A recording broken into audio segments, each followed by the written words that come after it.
በስመ አብ ወወልድ ወመንፈስ ቅዱስ አሐዱ አምላክ አሜን።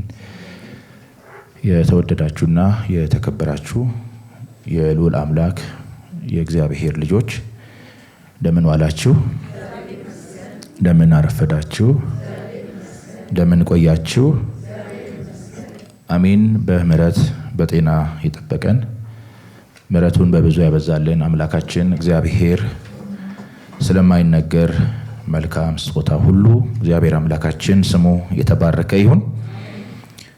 እግዚአብሔር እየረዳን እያገዘን እዚህ ሰዓት ደርሰናል። እግዚአብሔር ደግሞ አሁን በቃሉ ወደ ህይወታችን ይመጣል፣ እግዚአብሔር ያስተምረናል።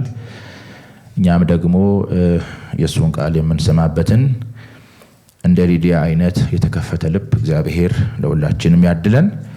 እግዚአብሔር አምላካችን ስሙ የተባረከ ይሁን።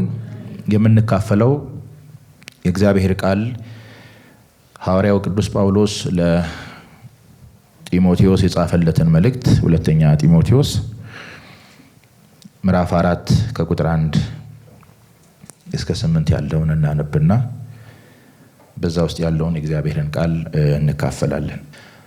በእግዚአብሔር ፊት በሕያዋንና በሙታንም ሊፈርድ ባለው በጌታ በኢየሱስ ክርስቶስ ፊት በመገለጡና በመንግስቱም እመክርሃለሁ። ቃሉን ስበክ፣ በጊዜውም አለጊዜውም ጽና። ፈጽመህ እየታገስክና እያስተማርህ ዝለፍና ገስጽ፣ ምከርም።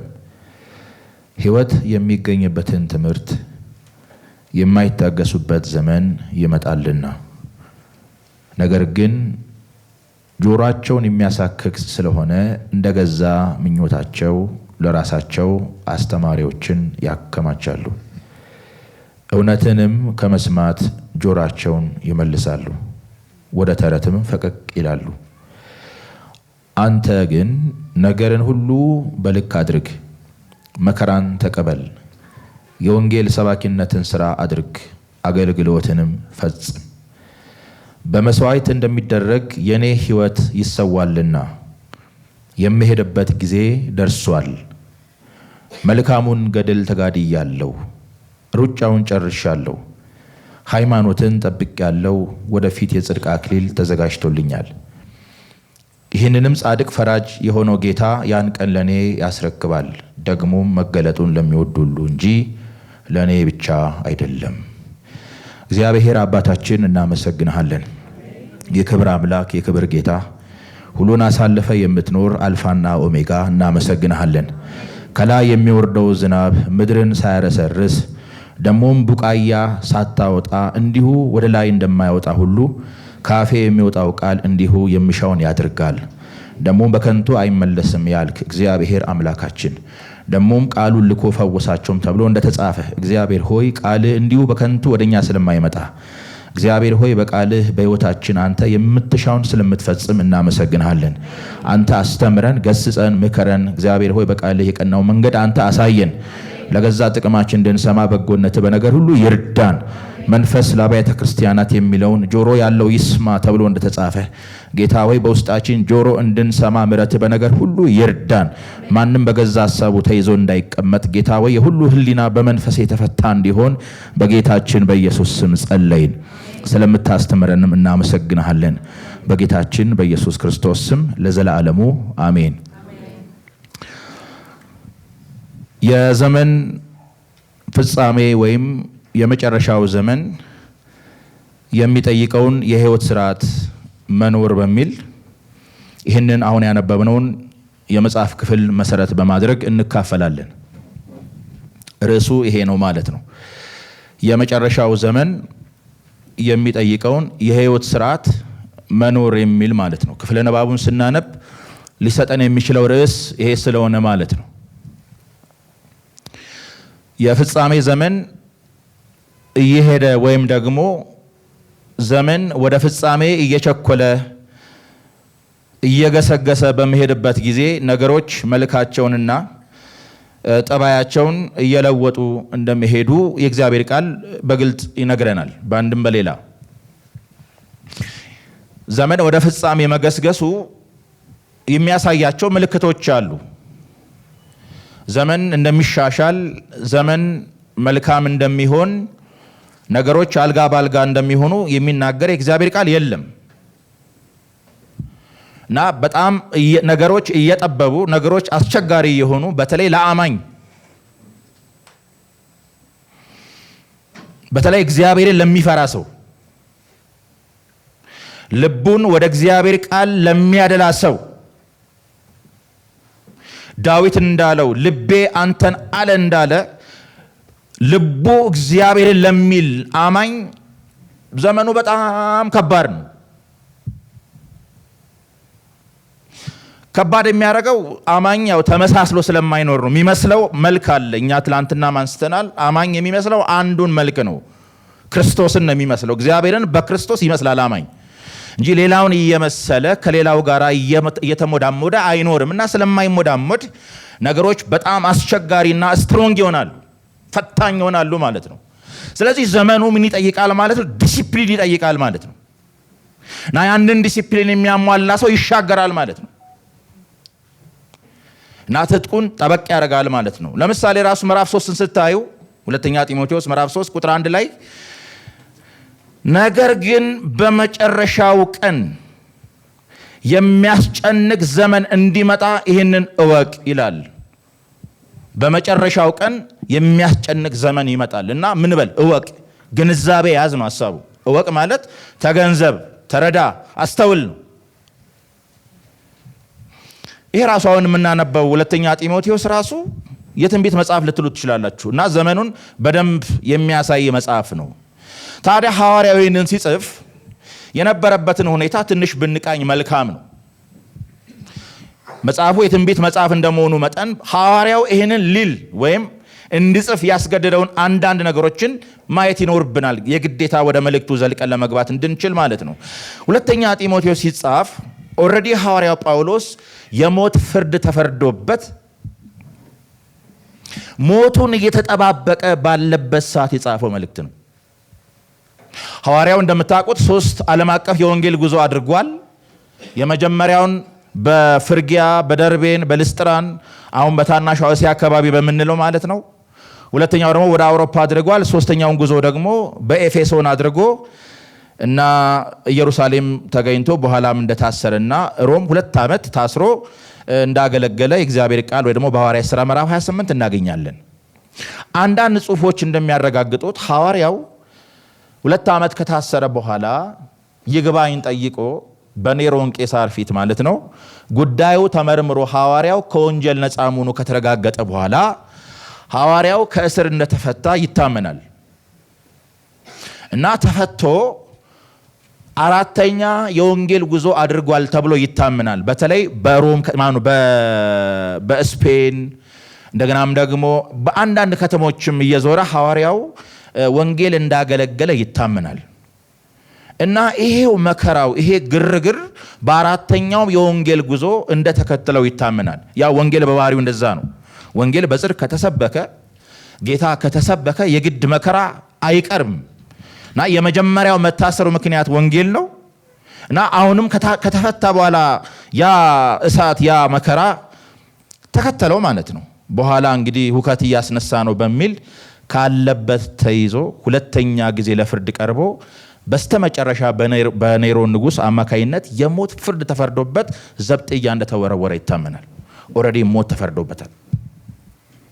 ለዚህ ነው ምዕራፍ 4 ቅድም አንብበናል ቁጥር 6 ላይ በመስዋዕት እንደሚደረግ የኔ ሕይወት ይሰዋልና የሚሄድበት ጊዜ ደርሷል አለ። ልክ በብሉይ ኪዳን ለእግዚአብሔር የመጠጥ ቁርባን እንደሚቀርብ፣ የመጠጥ ቁርባን ማለት በወይን ነው የሚሰራው እና ያ በወይን የሚሰራው ያ መስዋዕት ሙሉ ለሙሉ በመሰዊያው ላይ ይፈሳል ማለት ነው። ለእግዚአብሔር የመሰጠት መስዋዕት ማለት ነው። ልክ የኔ ሕይወት እንደዛ ይሰዋልና አለ። ለምን? የሚሄድበት ጊዜ ደርሷልና አለ። ኦልሬዲ በቃ ሞቱን የተጠባበቀ ባለበት ሰዓት የጻፈው መልእክት ነው። ግን ይሄ ብቻ አይደለም የሚገርመው፣ ሐዋርያው አንዳንድ የስሜት ጉዳትም ደርሶበታል። በተለይ ካገለገላቸው ምዕራፍ 1 ቁጥር 15 ማየት ትችላላችሁ። ህመሙን በጣም እንድናይ ማለት ነው። በምን ሁኔታ እንደጻፈው እንድናይ ማለት ነው። ምዕራፍ 1 ቁጥር 15 በእስያ ያሉት ሁሉ አለ ከኔ ፈቀቅ እንዳሉ ታውቃለህ አለ። በእስያ ማለት ያገለገላቸው ማለት ነው። ከኔ ፈቀቅ እንዳሉ ታውቃለህ። ፈቀቅ ብለዋል ማለት ነው። በትምህርት ሊሆን ይችላል፣ አላቅም። መከራ በመፍራትም ሊሆን ይችላል፣ በትምህርት ምክንያት ሊሆን ይችላል። ብቻ ከሱ ፈቀቅ ብለዋል። በስም ጠቀሰ። ከነሱም ፌሌጎስና ሄርዋጌኖስ ናቸው አለ። ሻገር እንል ምዕራፍ 2 ቁጥር 9 ላይ ይህንን በመስበክ ወንጌል ማለት ነው። ይህንን በመስበክ እንደ ክፉ አድራጊ እስክታሰር ድረስ መከራ እቀበላለሁ አለ። የእግዚአብሔር ቃል ግን ምን አይልም? እንደ ክፉ አድራጊ ማለት በቃ አደገኛ፣ በቃ እንደ በርባን አይነት ሰው ማለት ነው። ግን እሱ በርባን አይደለም። በርባን ሰው ገሎ ከተማ በጥጦ ነው የታሰረው እና አደገኛ እስረኛና አደገኛ ወንጀለኛ ነው በርባን ማለት ነው። እና እንደ በርባን አይነት ተቆጥሮ ጳውሎስ እንደ ክፉ አድራጊ እስክታሰር ድረስ ይህንን መከራ እቀበላለሁ አለ። አደገኛ፣ በቃ ይሄ በቃ ለሀገር ስጋት ተብሎ ማለት ነው። ግን ምክንያቱ ወንጌል ነው። ምዕራፍ 4 ቁጥር 9 በጣም አንጀት ይበላል። ምዕራፍ 4 ቁጥር 9 ስታዩ ጢሞቴዎስን ሲጋብዘው ማለት ነው። ጢሞቴዎስ ያለው በኤፌሶን ከተማ ነው። ይሄ መልእክት ሲጻፍለት በቶሎ ወደ እኔ እንድትመጣ ትጋ አለ። ዴማስ የአሁኑን ዓለም ወዶ ትቶኛልና አለ። አብረውትም የሚያገለግሉትም ገሸሽ ብለዋል ማለት ነው። ዴማስ የአሁኑን ዓለም ወዶ ትቶኛልና አንተ ግን በቶሎ ወደ እኔ እንድትመጣ ትጋ አለ። ላይ ይፈልጋለሁ ነው።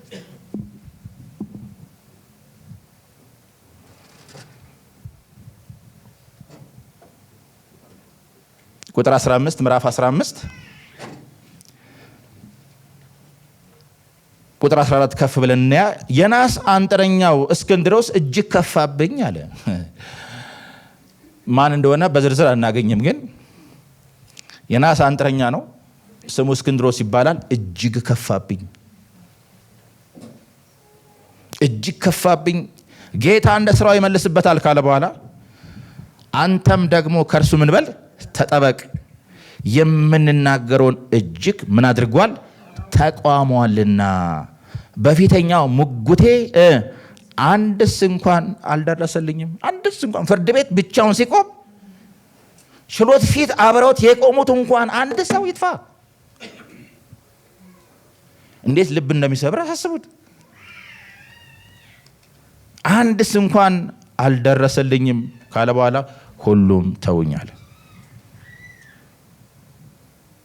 ይሄ የሞራልም ጉዳት አለው ማለት ነው። ስለዚህ በቤተ ክርስቲያን ያለው ነገር በውጭም በውስጥም ያለው ነገር መልካም አይደለም። ዘመኑ መልካም አይደለም። ስለዚህ ሐዋርያው ሊሰዋ ነው። ከፊት ዞር ይላል፣ ከመንገድ ዞር ይላል። ስለዚህ ጢሞቴዎስ ምን ማድረግ አለበት? መበረታት አለበት። ይሄንን ስለሚጠይቅ እንደዚህ መሆን አለብህ ይለዋል ማለት ነው። እና ቁጥር 1 ላይ እንደው ሳየው አንድ ነገር ወደ ልቤ መጣ። ዝም ብለን በስዕል እንደው በምናባችን ብንስለው እንደዚህ ያደርገልን ስለው እንችላለን። ጢሞቴዎስን እዚህ ጋር አስቀምጦ አደራ እየሰጠው ስለሆነ አደራውን በእርግጥ ለእኛም ጭምር ነው እና አደራ እያለው ነው። ግን አደራ ሲለው ግን 3 ምስክሮችን አቅርቦ ነው ጳውሎስ። በ3 ምስክሮች ፊት ይኸው እነዚህ 3ቱ ምስክሮች ናቸው። እንዲህ ሊሆን ነውና እንዲህ ይሆናልና እንዲህ ይሆናልና እንዲህ ይሆናልና አንተ ግን እንዲህ እንድትሆን እናንተ ግን እንዲህ እንድትሆኑ ዲሲፕሊን እንዲኖራችሁ ስርዓት እንዲኖራችሁ ዘመኑ የሚጠይቀው እንዲህ ስለሆነ እንዲህ መሆን ስላለባችሁ የኑዛዜ ደብዳቤ ነው። የመጨረሻ የሐዋርያ የጳውሎስ የመጨረሻው እስትንፋሱ ነው። የመጨረሻ ማለት ነው። ከዚህ በኋላ ጳውሎስ አናገኘውም፣ የለም። የመልእክቱን ፍጻሜ መደምደሚያ ነው እና የለውም። በቃ ይኸው 3 ምስክሮችን አቅርቦ ይሄ ስለሚሆን እነሱን እያጣቀሰ አደራው ለሱ ለእኛም ጭምር ማለት ነው። ምስክሮቹ የመጀመሪያው እግዚአብሔር ነው። አይገርምም? የአደራውን ክብደት እንድናስተውል ማለት ነው። በእግዚአብሔር ፊት እግዚአብሔርን ምስክር አድርገው በማቅረብ ማለት ነው። በእግዚአብሔር ፊት በሕያዋንና በሙታን ሊፈርድ ባለው በጌታ በኢየሱስ ክርስቶስ ፊት። ሁለተኛው ምስክር ኢየሱስ ነው። ኢየሱስ ደግሞ በሕያዋን ላይ በሙታን ላይ ይፈርዳል። ይሄ ጌታ በሕያዋንም በሙታንም ይፈርዳል። ስለዚህ ሁለተኛው ምስክር ኢየሱስ ነው። ሶስተኛው በመገለጡና በመንግስቱ። የጌታ መገለጥ፣ የጌታ መንግስት። ጌታ ይገለጣል፣ ጌታ ይነግሳል። አይቀርም፣ ይመጣል። ጌታ አይመጣም? ይመጣል አይደል? ይሄው በቃ እነዚህን ሶስት አካላት እነዚህን ሶስት ነገሮች ምስክር አቅርቤልሃለሁ፣ በእነሱ ፊት እመክርሃለሁ ይለዋል ማለት ነው። ዛሬም እግዚአብሔር እንደዛ ይመክረናል ማለት ነው። በጌታችን በኢየሱስ ክርስቶስ መገለጡና መንግስቱ ፊት በሕያዋንና በሙታን ሊፈርድ ባለው በጌታችን በኢየሱስ ክርስቶስ ፊት እና በእግዚአብሔር ፊት ትናንትናም ተማምረናል። መልእክት ከእግዚአብሔር ከሆነ የሚመጣው የመልእክቱ ባለቤት እግዚአብሔር ከሆነ ሰው ለገዛ ጥቅሙ ሲል መስማት አለበት። አሁን በዚህ ስሜት ነው ቀጣዩ የምንሰማው ማለት ነው። በዚህ ስሜት ነው ቀጣዩን ነገር የምናየው ማለት ነው። ኃላፊነታችን የምንቀበለው ከዚህ በኋላ ባለው መልእክት ነው እና ይነግረዋል ማለት ነው። መክርሃለሁ ይለዋል። የመጀመሪያው ቃሉን ስበክ ነው። ቃሉን ስበክ ወይንም ቃሉን አውጅ ይለዋል ማለት ነው። የእግዚአብሔርን ቃል ማወጅ፣ መስበክ ማለት እዚህ ጋር መድረክ ላይ ቆሞ ብቻ መስበክ አይደለም። የዘመን ፍጻሜ፣ ዘመኑ የጨለመ፣ ዘመኑ አስቸጋሪ፣ ምክንያቱም የእግዚአብሔር ቃል ብርሃን ነው እና በዚህ በጨለመ ዓለም ላይ የእግዚአብሔር ቃል ብርሃን ነው። ይሄንን ብርሃን አብራ ነው። በጠማማ ትውልድ እግዚአብሔርን በማይታዘዝና በአመፀኛው ትውልድ ላይ ይሄንን እግዚአብሔርን ቃል አውጅ ይለዋል ማለት ነው። ይህን ቃል ሳስታውስ ሕዝቅኤል ምዕራፍ 2 ትዝ አለኝ። ሕዝቅኤል ምዕራፍ 2 ላይ ተመሳሳይ ነው። ይሁዳ ባመፀች ጊዜ፣ ይሁዳ በእግዚአብሔር ላይ ጀርባውን በሰጠች ጊዜ እግዚአብሔር በሕዝቅኤል በኩል ያስተላለፈው መልእክት ነው። ይሄ ሕዝቅኤል እንደዚህ ያለው ምዕራፍ 2 ቁጥር 5 ላይ እነሱ አመፀኛ ቤት ናቸውና አለ። የይሁዳን ቤት ማለት ነው። እነሱ አመፀኛ ቤት ናቸውና ቢሰሙ ወይም ባይሰሙ ነቢይ በመካከላቸው እንዳለ ያውቃሉ ካለ በኋላ አንተ የሰው ልጅ ሆይ ኩርንችትና እሾህ ከአንተ ጋር ቢኖርም አንተም በጊንጦች መካከል ብትቀመጥም አትፍራቸው። በምን መካከል ብትቀመጥ? በጊንጥ መካከል ብትቀመጥ፣ በእሾህ መካከል ብትቀመጥ፣ በጠማማ ትውልድ መካከል ብትቀመጥ አትፍራቸው። ቃላቸውንም አትፍራ። አንተ ቃላቸውን አትፍራ፣ ከፊታቸውም የተነሳ አትንግጥ። ምን ያስደነግጣል? አትንግጥ። እነሱ አመፀኛ ቤት ናቸውና ካለ በኋላ እነሱ አመፀኛ ቤት ናቸውና ቢሰሙ ወይም ባይሰሙ ቃሌን ትነግራቸዋለህ አለ። እነሱ አመፀኛ ቤት ናቸው፣ አይሰሙም። ግን ቢሰሙም ባይሰሙም ግን የእግዚአብሔርን ቃል ትነግራቸዋለህ። ቃሉን አውጅ ማለት ይሄ ነው። በኩርንችት መካከል በእሾህ መካከል ብትኖርም አለ። አማኝ እንደዛ ነው የሚኖረው። በኩርንችት መካከል በእሾህ መካከል ለእግዚአብሔር በማይታዘዝ አመፀኛ በሆነ ትውልድ መካከል ይኖራል ማለት ነው። እና የእግዚአብሔርን ቃል ማወጅ ማለት ነው። የእግዚአብሔር ቃል ብርሃን ስለሆነ ማለት ነው። ብርሃን በበራ ቁጥር ጨለማው ስፍራውን እየለቀቀ ይሄዳል ማለት ነው። ከአንደበታችን ከሕይወታችን ሊገለጥ የሚገባው የእግዚአብሔርን ቃል ነው። ይሄንን ቃል ማወጅ ነው። የእግዚአብሔር ቃል አይታፈርበትም። ቃሉን ስበክ ይለዋል ማለት ነው። ቃሉን ስበክ። ከዛ ይቀጥልና ቃሉን ስበክ ካለ በኋላ በጊዜውም አለ ጊዜውም ጽና ይላል። ምን ማለት ነው? በሌላ ቋንቋ ጊዜው ቢመችም ባይመችም አማኝ ነገሮች አይቀይሩትም፣ ነገሮች አይዘውሩትም። ጽናት ይጠይቃል። ቀደም ብያቸዋለሁ፣ ዲሲፕሊን ይጠይቃል ብያቸዋለሁ። ዲሲፕሊን ማለት ጽናት ነው። ጊዜው ይመቻል ወይ ላይመች ይችላል። ቢመችም በማይመችም ሁኔታ ወይም ደግሞ እንዳልኳችሁ ጊዜው ቢሆንም ባይሆንም ይህንን አድርግ። ጊዜው ቢመችም ባይመችም ዝግጁ ሁን። ስታንድ ባይ ሁን። ቀደም ያ ጊዜው አይመችም። እኛ ነን ዘመኑን የምንዋጀው እንጂ ዘመን እኛን ሊዋጀን አይገባም። ዘመኑን ዋጁ ማለት እኮ ዘመኑን ግዛው ነው። ሲጀመር አማኝ የተዋጀ ስለሆነ አማኝ በጌታ ደም ከተዋጀ የተዋጀ ደግሞ ጊዜን ይዋጃል ማለት ነው። ለእግዚአብሔር ክብር ያውላል ማለት ነው። መቼስ ምን ይደረግ ዘመኑ ነው አይልም። ኧረ መቼ አይልም። ብራንዱን ይጠብቃል፣ አይከኑን ይጠብቃል ማለት ነው። መቼስ ምን ይደረጋል ዘመኑን አይልም። ዝግጁ ሁን። ጊዜው ቢመችም ባይመችም ጽና። ከዛስ ፈጽመ እየገሰስክና እያስተማርክ ዝለፍ፣ ገስጽ፣ ምከር። ወይም በሌላ ቋንቋ በታላቅ ትዕግስት በተግባር ምን በል አቅና። ይህንን አድርግ ይልና ቁጥር 3 ላይ ምክንያቱን ይናገራል። ይቀጥልና ቁጥር 3 ላይ ሕይወት የሚገኝበትን ትምህርት የማይታገሱበት ዘመን ይመጣልና። ሕይወት የሚገኝበትን ትምህርት፣ ምክንያቱም ሕይወት የሚቀዳው ከትምህርት ነው። ሰው ለጤናማው ለእግዚአብሔር ቃል እንኳን ቦታ አይኖረውም ማለት ነው። ሰው እውነትን መስማት አይፈልግም። እናንተ ሩቅ አድርጋችሁ አትሄዱ።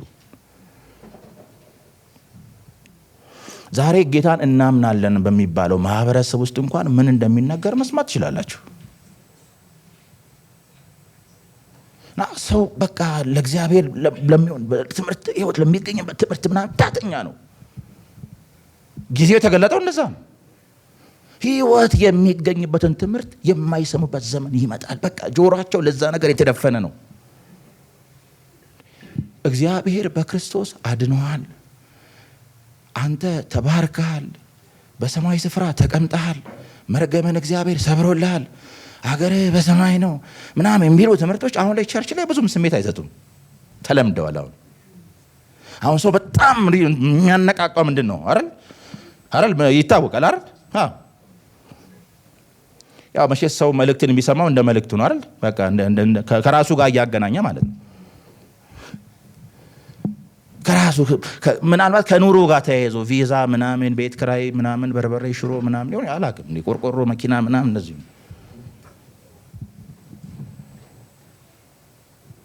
እና ራሱ መልእክቱን ሲሰማ ራሱ እያጣመመ ነው የሚሰማው ማለት ነው። እና ሰው ለእግዚአብሔር ነገር አንድ ጻፊ ብላ እውነቱን እኮ ነው።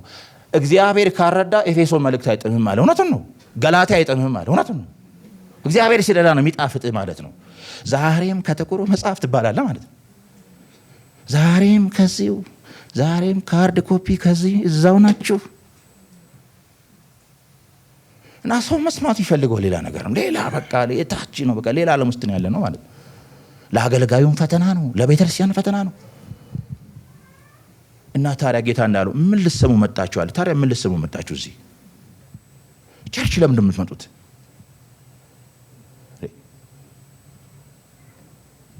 ማለት ጌታን ማዕከል የማያደርግ ትምህርት መቼስ ህይወት ሊኖርበት አይችልም። ህይወት የሚገኝበት ትምህርት ጌታን ማዕከል ያደረገ ትምህርት ነው። ዛሬም ጌታ ነው፣ ነገም ጌታ ነው። ክርስቶስ ነው የሚሰበከው። ከክርስቶስ ውጭ ሌላ ምን ይሰበካል? ወርደን ስለ ቆርቆሮና ስለ በርበሬ ያውም ጥነን ስለምንሄደው ነገር፣ ስለ አንቺ የቤት ክራይ ጉዳይ እሱም እኮ ጌታ እኮ ይባርካል። እግዚአብሔር የተመሰገነ ይሁን። ጢሞቴዎስ ላይ ተጽፏል። ዛሬ እሱ ቃል በጣም እያየሁት ነበር። ምና ደስ እንዲለን አለ ሁሉን አትርፎ በሚሰጠን በሕያው በእግዚአብሔር እንጂ አይደል። ለባለጠጎች ይህንን ምከራቸው ሲለው እኮ ማለት ነው። የትዕቢት ነገር እንዳያስቡ ምከራቸው። እንዴት? ደስ እንዲለን ሁሉን አትርፎ በሚሰጠን በሕያው በእግዚአብሔር እንዲመኩ ነገራቸው አለ። ምክንያቱም እኛ የምንመካው በእግዚአብሔር እንጂ እግዚአብሔር በሚሰጠን ነገር አይደለም። አይደለም እንዴ? አዎ፣ እይታችን መሆን ያለበት በስጦታው ባለቤት እንጂ በእግዚአብሔር እንጂ ከእግዚአብሔር በሚገኝ ነገር አይደለም። እና ብዙ ሰው ጌታን ይፈልጋል። ለምን? ለሆነ ጉዳይ ማለት ነው። ለሆነ ጉዳይ እና ያ ጉዳይ ከሌለ በቃ እንደዛ ማለት ነው። ጌታ እኮ አለ ምን ልታዩ መጣችሁ አለ። ምን ልፈልጉ መጣችሁ? ዛሬም ዳቦ ፍለጋ። ጌታ እኮ ምን ጥያቄ የለውም። ደግሞ ይኸውላችሁ እግዚአብሔር ሲሰጥ ደግሞ አትርፎ። እግዚአብሔር ቁጥቁጥ አያውቅም። የቁጥቁጥ መንፈስ የተወጋ ይሁን። እግዚአብሔር ቁጥቁጥ አይሰጥም። ሲሰጥ በብዛት ነው የሚሰጠው። አትርፎ አለ በቃ እግዚአብሔር በቃ እንዴ የእግዚአብሔር እጅ ምን ያላል? አረ ብዙ ነው። ግን ሲሰጥህ እግዚአብሔር በሰጠ ነገር ኢቭን እንኳን እንድትደሰት ነው። ደስ እንዲለን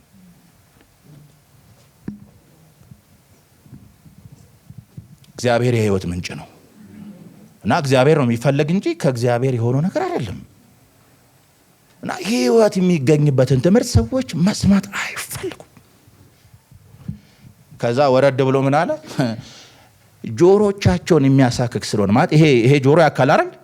ይሄ ጆሮአቸው የሚያክ ስለሆነ ያው ጆሮአቸውን ማለት ያከማቻሉ ካለ በኋላ ነገር ግን ጆሮቻቸውን የሚያሳክክ ስለሆነ እንደገዛ ምኞታቸው ለራሳቸው አስተማሪዎችን ያከማቻሉ አለ። ፍላጎታችንን እየኮረኮረ የሚያስተምር ማለት ነው።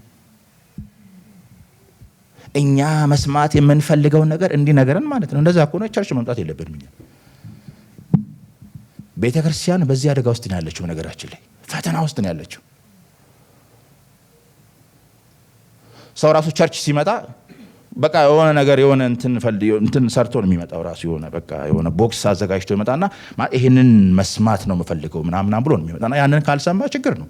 ከዚህ አንዷ ነገር ያቸዋለሁ። ያገባችው ባል እድሜው ሄዷል። አላቻ ጋብቻ ሆኖባት ነው። ምን ታርከባር ነው እና ፍቺ ፈልጋለች። እና ግን ፍቺ ስትፈልግ ግን ምንድነው የፈለገችው? ትንቢት ነው የፈለገችው። ፍቺ የሚል ማለት ነው። እና ቸርች ትመጣለች።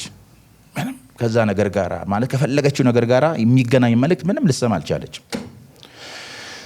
አንድ ቀን አንድ ሰባኪ ፈርዶበት አይደለም እሱ እንኳን ተሞልቶ ነው። እና አሮጌውን ሰው አስወግዱ የሚል ነው ርዕሱ።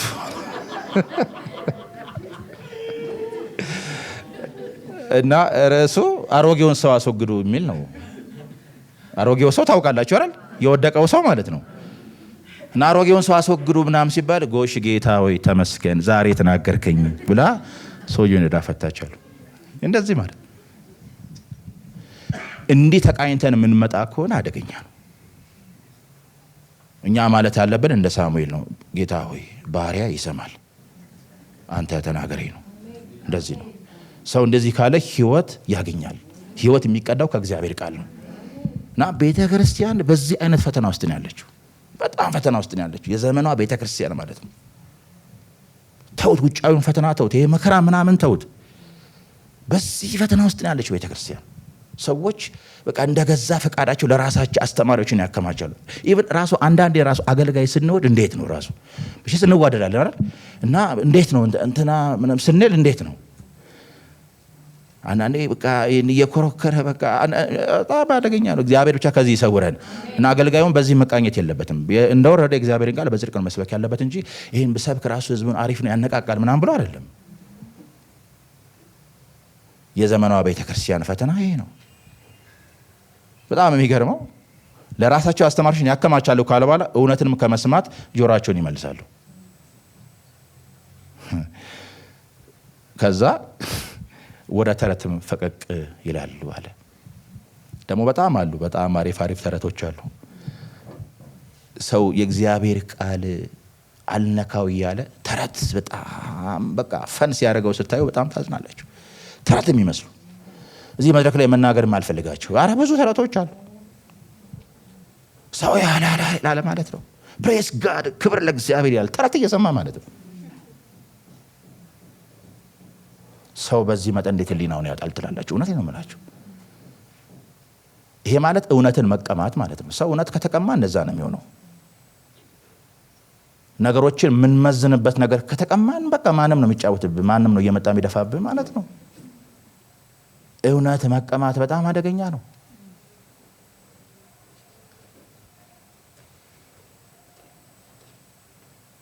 እና ሰው ተረት በጣም ወንጌል ላይ እንቅልፍ ነው፣ ተረት ላይ በጣም አንድ ድሮ እዛ ቤት እያለን አንድ የምናነበው ገድል ነበረ እና ክፍሏ አጭር ናት። እኛም ትምህርት ቤት መሄድ እንፈልግ ስለነበረ ክፍሏን ቶሎ ቶሎ የምናነባት እና ክፍሉ ምንድን ነው? አንድ ሰውዬ አንድ ዶሮ ነበረው እና አንድ ጉልበተኛ መጥቶ የዛን ሰውዬ ዶሮ አርዶ በላ እና እዛ አካባቢ ደግሞ የነበሩት የአቦ ቤተክርስቲያን ነው እና ለአቦ ነገራቸው እና አቦ ቀሰፉት። ሰውየው ሞተ። ሲቀበር ያው ተቀበረ ሰውየው። የቤተክርስቲያኒቱ ገበዝ ቤተክርስቲያን ሊከፍቱ ለሊት ሲሄዱ ሰውየው በተቀበረበት እላይ ላይ አንድ አውራ ዶሮ አገኙ። ለካ የአውራ ዶሮ ከሰውየው ሆድ ውስጥ ወጥቶ ነው።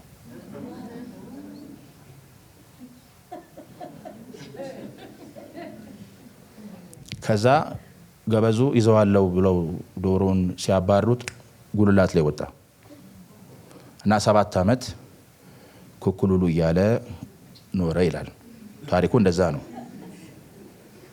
እና አንድ ሰባኪ ይሄን ይሰብካል ማለት ነው እና ወደ ላይፍ አፕሊኬሽን ሲያመጣው በእውኑ የዚህ ዘመን ዶሮዎች እንደዛ ይሆናሉ አለ።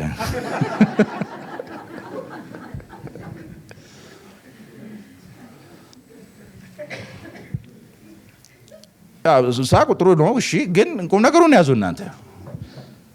ይህንን የሚሰማ ሰው ኢየሱስ ያድናል የሚል ትምህርት ጆሮን ያሳክከዋል።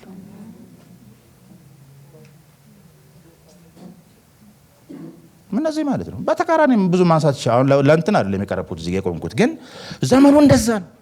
ህይወት የሚገኝበትን ትምህርት የማይሰሙበት ዘመን ይመጣል እና እውነትንም ከመስማት ጆሮቻቸውን ይመልሳሉ ካለ በኋላ ወደ ተረት ፈቀቅ ይላሉ አለ። ተረት አሪፍ ተረቶች አሉና ሰው በተረት በቃ በጣም ፈን ያደርጋል ማለት ነው። ጊዜውን ያቃጥላል። ቸርች መጥተህ ተረት የምትሰማ ከሆነ ምን ታደርጋለህ? ይህንን ነው ዘመኑ በዚህ ተገለጠው። አደገኛ ነው ካለ በኋላ አንተ ግን ማለት እናንተ ግን፣ እኔ ግን እናንተ ግን እንደማለት ነው። አንተ ግን ነገርን ሁሉ በምን አቤት በልክ አድርግ። በሌላ ቋንቋ ምን ማለት ነው? በሁኔታዎች የረጋሁን። እርጋታ ይጠይቃል ዘመኑ ማለት ነው። ሰከን ማለት ይፈልጋል ማለት ነው። ምንም ግርግር አያስፈልግም። አንተ ግን ነገሮችን ሁሉ በልክ አድርግ። በጌታ ፊት የተረጋጋ ህይወት ይኑር እንደማለት ነው። በጌታ ፊት መቆየት ጥሩ ነው። ከእግዚአብሔር ጋር ጊዜ መውሰድ ጥሩ ነው። የረጋሁን ይኸውላችሁ፣ ይሄ ዘመን በጣም በጣም መረጋጋት ይጠይቃል። ከእግዚአብሔር ጋር ጊዜ መውሰድ ይጠይቃል። ከማን ጋር ነው የምትውሉት? ጊዜያችሁን የሚወስደው ምንድን ነው? በእግዚአብሔር ፊት የተረጋጋ ህይወታችን ስቴብል እንዲሆን እንደዛ ይፈልጋል። በቃ ከጌታ ጋር የሚቆይ በቃ ከጌታ ጋር የዋለ እኮ በቃ የተረጋጋ ነው። በቃ ምንም ማዕበል በዚህ ቢኖር ምናምን በቃ የተረጋጋ ነው። በቃ ረክት ይላል ማለት ነው። ብዙ ሰው አይረጋም። ሀሳብ ሲቀያየር ታያላችሁ። በቃ አቋም ሲቀያየር በቃ እዚህ ጋር ነበረው እዚህ ጋር ታገኘዋለህ፣ እዚህ ጋር ነበረው እዛ ኖ ተረጋጉ። በልክ አድርጉ ነገርን። ከእግዚአብሔር ጋር ሁኑ፣ ከጌታ ጋር ዋሉ። አለበለዛ እንዲህ ማለት ጥሩ አይደለም። ከዛ መከራን ተቀበላለ። መከራ ተቀበላለ። መከራ አለ ማለት ነው። መከራው ልዩ ልዩ። በእርግጥ እንደዛኛው ዘመን ሰይፍ እዚህ ጋር ቀርቦልህ ማነው ጌታ አትባልም። ከሆነም ጥሩ ነው። ግን በዛ ዘመን ሰይፍ እዚህ ጋር ቀርቦ ማነው ጌታ ይባላል አይደል? ቄሳር ወይስ ኢየሱስ ትባላለህ? አንደኛ ቆሮንቶስ ምዕራፍ 12 የተጻፈው እና ሰይፍ እዚህ ጋር ላይ ቀርቦ ማነው ጌታ ስትባል የእግዚአብሔር መንፈስ ረድቶ ኢየሱስ ጌታ ነው ካልክ አለቀ። ኧረ እንደው ምናምን ብለህ ዱርና ቁብ ታይቶ ኧረ ቄሳር ነው ብለህ ላጥ ማለት ትችላለህ። ኢየሱስ ጌታ ነው ማለት በዘመኑ ቀላል አልነበረም። ግን እንደዛ አይነት መከራ ላይኖር ይችላል። ግን አለ፣ ልዩ ልዩ መከራ አለ። እውነትን የሚያስጥል መከራ አለ። ሊብራል የሚያደርግ መከራ አለ። ለዘብተኛ እንድንሆን ዳተኛ እንድንሆን የሚያደርግ እውነትን ዋናው ነገር የሚፈልግ እውነትን እንድትጥል ማለት ነው። በቃ በጌታ ጉዳይ ላይ ለዘብ ቢያልቅ እንድትሆን ማለት ነው። መልኩ የተለያየ ነው። ጌታ ደግሞ ለብታ አይወድም። ልተፋ ነው እንዳለው የሎዶቅያን ቤተክርስቲያን ማለት ነው። እኔ ልተፋ ነው አለ። ወይ ሞቅ ብትል ጥሩ ነው አለ፣ ወይ ቀዝቃዛ ብትሆን መልካም ነው አለ። ነገር ግን ለብ ብለሃልና ካፌ ልተፋ ነው አለ። እንደዚህም ይሆናል ማለት ነው። እና መከራ ተቀበል እስከ ሞት ድረስ የታመንክ ሁን እንዳለው ማለት ነው። መከራ ያው እንዳልኳችሁ ለጌታ ስንል የምናደርገው ነገር ነው። ሌላው የወንጌል ሰባኪነትን አድርግ፣ አገልግሎትን ፈጽም። አገልግሎት መፈጸም ማለት በሌላ ቋንቋ ለወንጌል መስፋፋት የምንሰጠው ማንኛውም አገልግሎት፣ ለወንጌል ስራ፣ ለእግዚአብሔር መንግስት ስራ ማድላት፣ ተሳትፎ ማድረግ ይሄንን ይጠይቃል። ይሄን ካለ በኋላ ከቁጥር 6 እስከ ቁጥር 8 ስንመለከት ሐዋርያው ጳውሎስ ለጢሞቴዎስ ስለተናገረው ወይም ደግሞ ያው እግዚአብሔርን ክርስቶስንና መገለጡን መንግስቱን ምስክር በማድረግ ነው። እነዚህ ምስክሮች አሉ፣ በእነሱ ፊት እነግርሃለሁ ይሄንን አድርግ ነው ያለው። እና ይሄንን አድርግ ካለው በኋላ ጳውሎስ ግን ዝም ብሎ መመሪያ አይደለም የሰጠው፣ ራሱን ምሳሌ አድርጎ ያቀርባል። እኔ እንዲህ ሆኛለሁና ይላል ማለት ነው። አያችሁ፣ የቃል አስተማሪ ብቻም ሳይሆን ራሱንም ሞዴል አድርጎ ነው ለጢሞቴዎስ የሚያቀርብለት ለወጣቱ የወንጌል አገልጋይ። እኔ ደግሞ እንዲህ ሆኛለሁና እንደዚህ ሁን ይላል ማለት ነው። እና ከዚህ በኋላ የምናየው የራሱን ምሳሌነት ነው። ቁጥር 6 እስከ 8 ማለት ነው የሐዋርያው ምሳሌነት ልንለው እንችላለን። ቁጥር 6 እንዳልኳችሁ ቅድም በመስዋዕት እንደሚደረግ የኔ ሕይወት ይሰዋልና አለ። እንግዲህ ይህን በሚልበት ሰዓት በሮም እስር ቤት ሆኖ የሞት ፍርድ ተፈርዶበት ሞቱን እየተጠባበቀ ባለበት ሰዓት የጻፈው መልእክት ነው። ተፈታ። መጀመሪያ እንዳልኳችሁ ጉዳዩ ታየ፣ ከወንጀል ነፃ ነው፣ ተለቀቀ። ያው ስራውንም የወንጌል ስራ ነው፣ ቀጠለ። እንደገና ግርግር ተነሳ፣ ተያዘ። ሁለተኛ ጊዜ በኔሮን ፊት ቀረበ እና ይሄ ሰው በፍርድ መወገድ አለበት ተባለ። ኦልሬዲ የሞት ፍርድ ተፈረደበት። ጨለማ ቤት ነው የተወረወረው ማለት ነው። እና ወደ ጌታ የሚሄድበት ሰዓት ስለደረሰ በመስዋዕት እንደሚደረግ ማለት በብሉይ ኪዳን ለእግዚአብሔር የመጠጥ ቁርባን ይቀርባል። እንዳልኳችሁ የመጠጥ ቁርባን ማለት ከወይን የሚሰራ ነው እና ያ ወይን ተጨምቆ ሙሉ ለሙሉ መሰዊያው ላይ ይፈሳል። እሱ የመጠጥ ቁርባን ይባላል። እና የኔ ሕይወት እንደዛ ለእግዚአብሔር ለክርስቶስ እንደዛ ይሰዋል። ምክንያቱም ስለ ወንጌል ነው መከራ የተቀበለ ያለውና የኔ ሕይወት ይሰዋልና የሚሄድበት ጊዜ ደርሷል። ከዚህ በኋላ የለውም እኔ አንተ ግን በርታ ለማለት ነው። እና ይህን ካለ በኋላ ቁጥር 7 መልካሙን ገድል ተጋድያለሁ አለ። ጳውሎስ የሄደባቸው እነዚህ መንገዶች ሁሉ ተጋድሎ ናቸው ማለት ነው። ደግሞ ተጋድሎ ብቻም ሳይሆን መልካም ተጋድሎ፣ ስለ ወንጌል የከፈለው ዋጋ መልካም ተጋድሎ ነው፣ ገድል ነው ማለት ነው። አያችሁ፣ እንደዚህ ሁን ሲለው በጨበጣ አይደለም። እኔ እንዲሆኛለሁ እኔ እንዲሆኜ ነበር፣ ምክንያቱም ኦልሬዲ ሊሞት ነው። ግን ጳውሎስ የመጣባቸው መንገዶች አሉ እና እነዛ ያለፈባቸው በቃ አንዴ አይሁድ አንድ ሲቀረው በቃ 3 ጊዜ 39 ይመስለኛል ግርፍ እያደረጉ ረሳን ይላሉ መሰለኝ እና 39 እንደገና ይላሉ ማለት እና አሁንም ይገርፋሉ 39 ይደርሱና 40 ቆይ እንደገና ይላሉ መሰለኝና 39 በ3 አባዙና እንደዛ በቃ መርከቤ ተሰበረ፣ እንቅልፍ አጣው፣ በመጾም በመልካም ወሬ በክፉ ወሬ በምናምን በመከራ ሁሉ ተቀበልኩኝ አለ። ግን ይሄ ሁሉ እኔን አይከብደኝም፣ እኔ ግን የሚያሳስበኝ የአብያተ ክርስቲያናት ጉዳይ ነው አለ። እና ይሄ ሁሉ ምን ይባላል? መልካም ተጋድሎ። ስለ ወንጌል ብሎ እንቅልፍ አጥቷል ማለት ነው። አይሁድ አንድ ሲቀረው 3 ጊዜ ገረፉኝ እንዳለው ያ ሁሉ ተቀጥቅጧል ማለት ነው። በድንጋይ ተወግሯል። በልስጥራ እንደዛ ነው ያደረጉት። በድንጋይ ማለት ቀጥቅጠው ሞተዋል ብሎ ነው ጥለው የሄዱት። በጣም የሚገርመኝ እሱ ክፍል እንደዛ ተቀጥቅጦ አፈሩ እንዲያራክፎ እግዚአብሔር አልፈቀደም ወደዚህ ከተማ ወንጌል መስበክ ምናምን ብሎ ላጣላለም ተመልሶ ከተማ ገባ ይላል። እዛው ማለት ይሄ ተጋድሎ ነው። ተጋደል ነው ተጋደሉ እያለን ነው ማለት ነው። ስለ ወንጌል የትኛውም ዋጋ ይከፈላል ማለት ነው። ወንጌል ዋጋ ይከፈልለታል። ደግሞም ወንጌል ዋጋ ይከፍላል፣ ጥያቄ የለውም። ኋላ እመጣበታለሁ። ወንጌል ዋጋም ያስከፍላል፣ ዋጋም ይከፍላል። ዲሲፕሊን ነው ይሄ። ተጋድያለሁ ይልና ሩጫውን ጨርሻለሁ አለ። ሩጫዬን ሳይሆን ሩጫውን ነው ያለው። ይሄ ሩጫ በነገራችን ላይ የሁላችን ሩጫ ነው። በግል ጳውሎስ ሮጦ ጨረሰው እንጂ ኦልሬዲ ሊሞት ነው። እኔ ግን ኃላፊነትን ጨርሻለሁ፣ እኔ እንድሮጥ የተመደበልኝን ጨርሻለሁ። ኦልሬዲ ሞት አፋፍ ላይ ነው ያለው። ምክንያቱም የእያንዳንዳችን ሩጫ የሚያልቀው በሁለት መንገድ ነው። ወይ እኛ ወደ ጌታ ስንሄድ፣ ወይ ጌታ ሲመጣ ነው። አለቀ። በመልእክታት በተደጋጋሚ ሲነሳ ሰምታችኋል። ክርስትና በሩጫ ህይወት ተመስሏል። እዛ ውስጥ መግባት አይኖርብኝም ካለኝ ሰዓት አንጻር፣ ግን አንድ ክፍል ብቻ ላንብብ።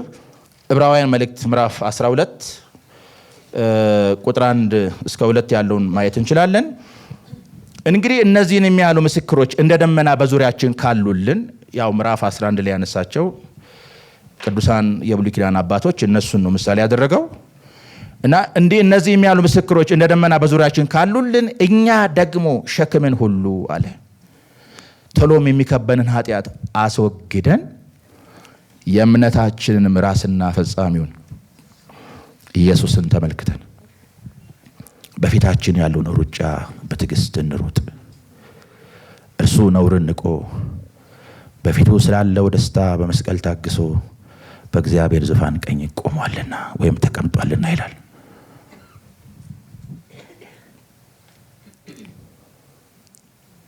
የእምነታችን ራስና ፈጻሚ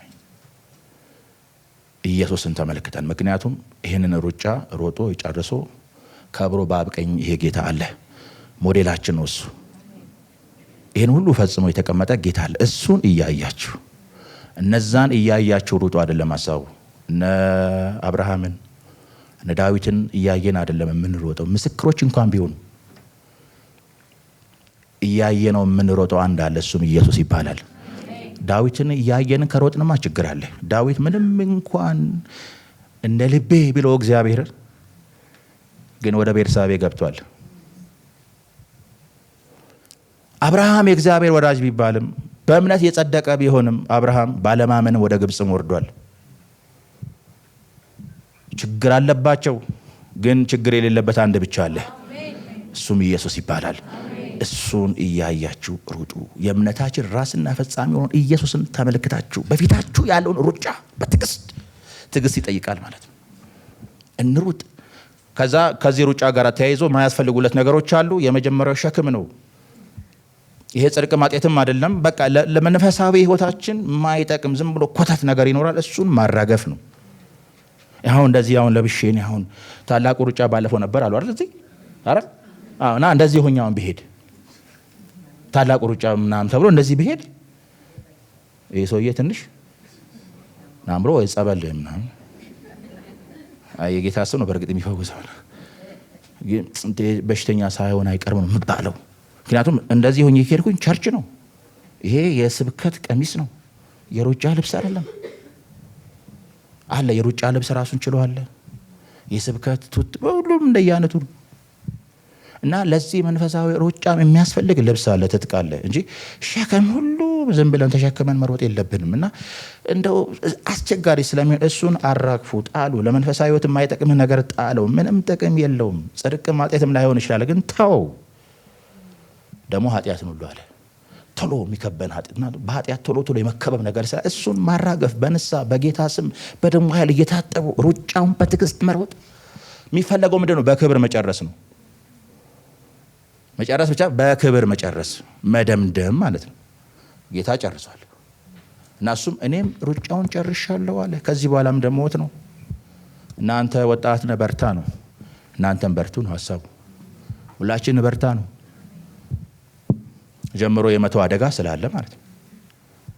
ወራጅ አለ አይሰራም፣ ወራጅ አለ እያሉ የሚንጠባጠቡ አሉ። እግዚአብሔር ከዚህ ይጠብቀን። አዎ። ስለዚህ ዲሲፕሊን ይፈልጋል። እኔ የገባኝ እሱ ዲሲፕሊን ይፈልጋል። መንፈሳዊ ጉዞ ዲሲፕሊን ይፈልጋል። በጣም ዲሲፕሊን ይፈልጋል። በቃ ለመንፈሳዊ ህይወታችሁ የማይጠቅም፣ ለመንፈሳዊ እድገታችሁ የማይጠቅም፣ ለቅድስና ህይወት የማይጠቅመው ነገር ጣሉት። ኮተት ተሸክመን አንሄድ። ወደ ኋላ ከሚያደርገን ነገር ራሳችንን ጠብቅ። ይህን ይፈልጋል ዘመኑ ማለት ነው።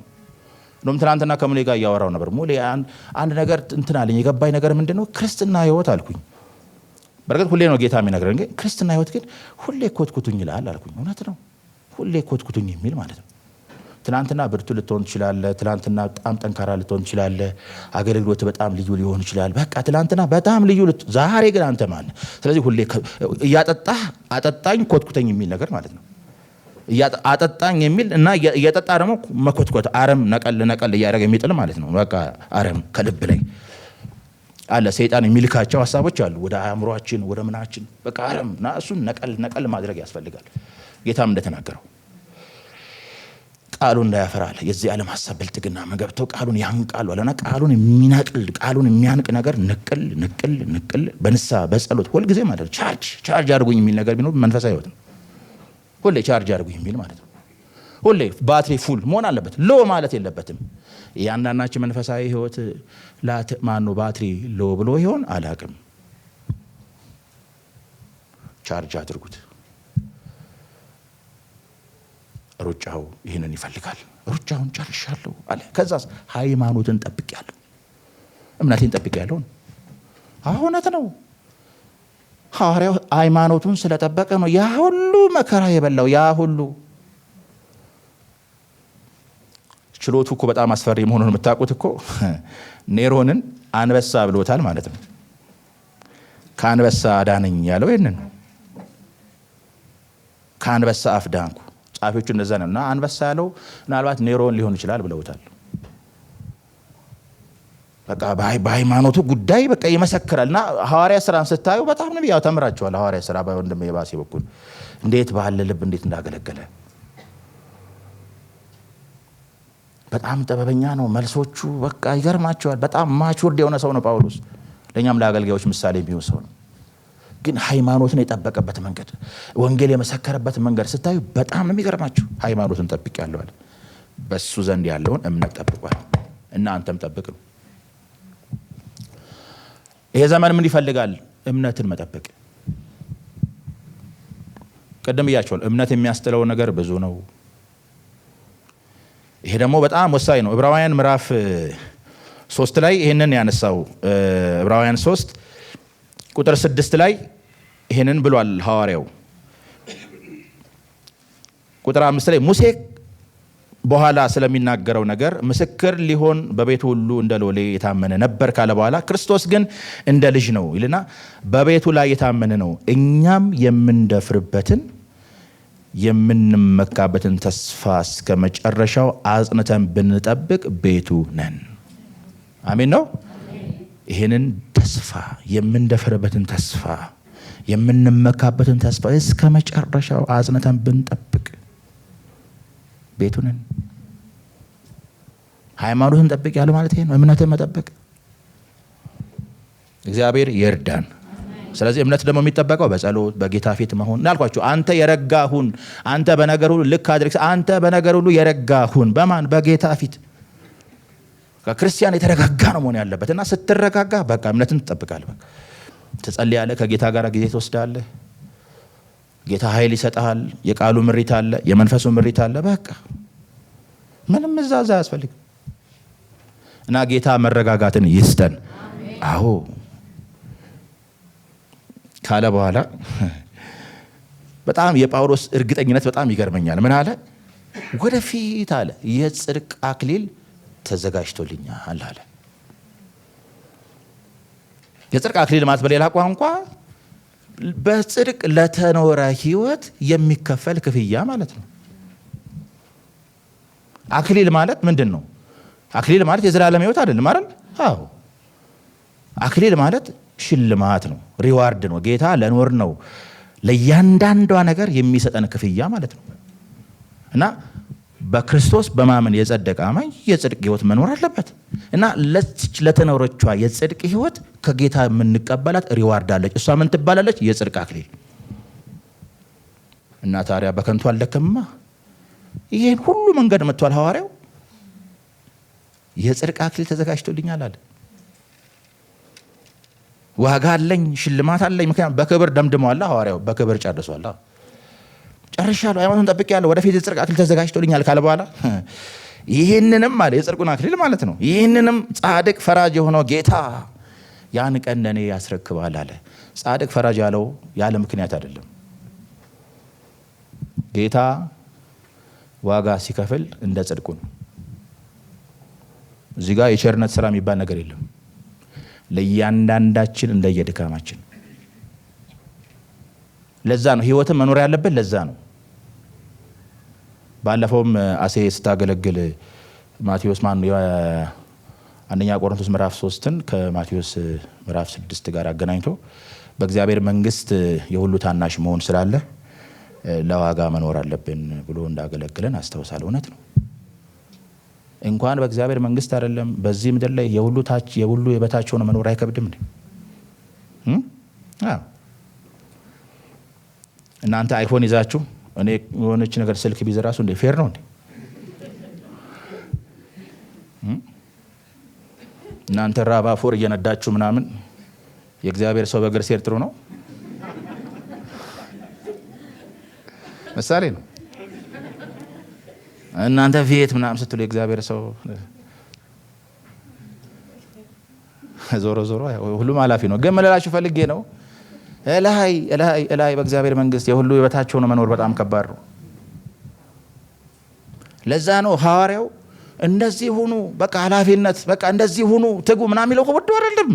በዛ በእግዚአብሔር መንግስት ውስጥ የሁሉ የበታች ሆኖ መኖር ስላለ ማለት ነው። ጌታ ጻድቅ ፈራጅ ነው ለእያንዳንዳችን እንደየልፋታችን ማለት ነው። ምን ጥያቄ ያለው? ሐዋርያው ጳውሎስና ያሬድ እኩል በጌታ ፊት ዋጋ ይወስዳሉ? አረ በፍጹም። እኔም እንደዛ አይደለም። ያ ሁሉ መከራ የከፈለ ያ ሁሉ ሆኖበት ያገለገለ ይሄ ባሪያ የሚወስደውን ሽልማት አስቡ። እኔም ደክሜ ሊሆን ይችላል፣ ግን በጳውሎስ እኩል ልል አልችልም። ጻድቅ ፈራጅ ማለት ለእያንዳንዳችን እንደየስራችን ያስረክባል። ለዛ ነው ህይወት መኖር ያለብን። ለዛ ነው ሐዋርያው ጳውሎስ በሁለተኛ ቆሮንቶስ ምዕራፍ 5 ቁጥር 10 ላይ እያንዳንዳችን አለ በስጋ ያደረግነውን በጎም ይሁን ጥፋትም ይሁን አለ በብድራት እንቀበል ዘንድ ሁላችን በክርስቶስ የፍርድ ወንበር ፊት ልንቀርብ ይገባናል አለ። እስካን እንደረጋለን። በነገራችን ላይ እስካን ነው ጌታ የሚያደርገን። ሁላችን እንቆማለን እንደ እንትናችን ማለት ነው። እንደ ጽድቃችን ማለት እንደ ኖር ነው ህይወት የሚገባውን እየሰጠ ማለት ነው እያን። ስለዚህ ወዳጄ ህይወት ላይ ቀልድ የለም። የጽድቅ አክሊል ተዘጋጅቶልኛል አለ ካለ በኋላ ጻድቅ የሆነው ፈራጅ ያን ቀን ማለት በጌታ ቀን በዛ ማለት በሰማይ ማለት ጌታ መጥቶ ስንሄድ ማለት እዛ ያን ቀን ለኔ ያስረክባል። ወደፊት ነው ሽልማት የዘላለም ህይወት አሁን ነው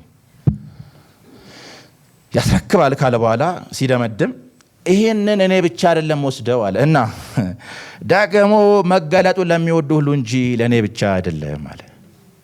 የጌታን መገለጥ ለሚወዱ መገለጡን ለሚወዱ የሚለው ቃል ከወዱ እንዳይመስላችሁ አስምሩበት። የጌታን መገለጥ የሚወዱ ምዕመናን ህይወታቸው ምን ይመስላል? ጌታ እኮ ይመጣል የሚሉ ማለት ነው።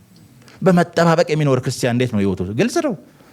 እና መገለጡን ለሚወዱ ሁሉ እንጂ ለእኔ ብቻ አይደለም ማለት ሪዋርድ አለው ማለት ነው። በዲሲፕሊን መኖራችን ሪዋርድ አለው፣ ዋጋ አለው ማለት ነው። እና ዘመኑም ምን ይጠይቃል? ይሄንን ይጠይቃል። በቃ እግዚአብሔር ይርዳን። አንድ ክፍል አንብቤ ልቀመጥ። አንደኛ ቆሮንቶስ ምዕራፍ 9 ላይ አንደኛ ቆሮንቶስ ምዕራፍ 9 ቁጥር 24 እንደዚህ አለ። በሽቅድድም ስፍራ የሚሮጡት ሁሉ እንዲሮጡ፣ ነገር ግን አንዱ ብቻ ዋጋውን እንዲቀበል አታውቁምን? እንዲሁም ታገኙ ዘንድ ምን በሉ ሩጡ። የሚታገልም ሁሉ በነገር ሁሉ ሰውነቱን ይገዛል። እነዛም የሚጠፋውን አክሊል ሊያገኙ ነው፣ እኛ ግን የማይጠፋውን አለ። ምን የማይለውን? የማይጠፋውን። ያ በዛ በዘመኑ በነበረው ምሳሌ ነው ይሄን ያቀረበው። ሯጮች ይሮጣሉ፣ ሲያሸንፉ ከአበባ የተሰራ ከዘንባባ የተሰራ አክሊል እዚህ ላይ ይደፋል ማለት ነው። በማግስቱ ይጠወልጋል። የኛ አክሊል ግን የማይጠፋ ነው። አሜን ነው። የኛ ግን የማይጠፋ ነው። ግን ታገኙ ዘንድ ሩጡ አለ።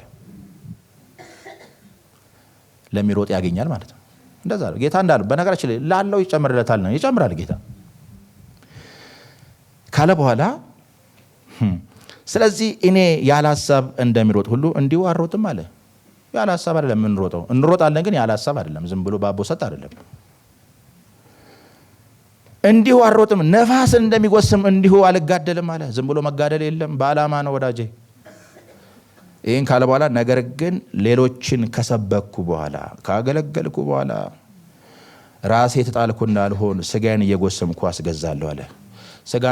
ስጋን ባሪያ ማድረግ ይቻላል። በነገራችን ላይ ይሄንን ስጋን በደንብ ጌታ ማድረግ ይቻላል። ማለት ኖ ጌታ አልኩኝ፣ ባሪያ ማድረግ ይቻላል፣ ማስገዛት ይቻላል። ስጋዬን እየጎሰምኩ አስገዛ። ለምን? በኋላ የተጣልኩ እንዳልሆን፣ ዲስኳሊፋይ እንዳልሆን፣ እንዳልሰረዛል፣ ይሄ ሁሉ ልፋት ከንቱ እንዳይሆን፣ ኧረ ስጋዬን እየጎሰምኩ አስገዛዋለሁ፣ ባሪያ እንዲሆን አድርገዋለሁ። ስጋን ባሪያ ማድረግ ይቻላል በእግዚአብሔር ጸጋ፣ በእግዚአብሔር መንፈስ፣ በእግዚአብሔር ጸጋ፣ በጸሎት ከጌታ ጋር በምንወስደው ጊዜ ይሄንን ስጋ ባሪያ አድርገን አዲሱን ሰዋችን በሕይወታችን ጌታ አድርገን መኖር እንችላለን። እግዚአብሔር ይርዳን። ስለዚህ በእግዚአብሔርና በሕያዋንና በሙታን ሊፈርድ ባለው በመገለጡና በመንግስቱ እመክርሃለሁ እንዳለ እግዚአብሔር እንዲህ ይመክረናል እና ሕይወታችን እንዲህ ባለ ሁኔታ እንዲጠናቀቅ እግዚአብሔር ዘመናችን መልካም እንዲያደርግልን ቅዱስ ፍቃዱ ይሁንልን። ያስተማረን አምላካችን እግዚአብሔር ስሙ ለዘላለም የተባረከ ይሁን።